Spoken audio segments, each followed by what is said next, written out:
من سنن وآداب رمضان. قال رسول الله صلى الله عليه وسلم: من صام رمضان إيمانا واحتسابا غفر له ما تقدم من ذنبه.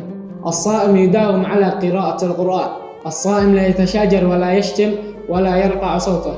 الصائم يتسحر قبل أذان الفجر. الصائم يستخدم السواك سنة للرسول الله صلى الله عليه وسلم ليطهر فمه وأسنانه. الصائم إذا أذاه أحد قال: اللهم إني صائم. الصائم إذا أذن المغرب أفطر بالتمر: اللهم إني لك صمت وعلى رزقك أفطرت وبك آمنت، ذهب الظما وابتلت العروق وثبت الأجر إن شاء الله.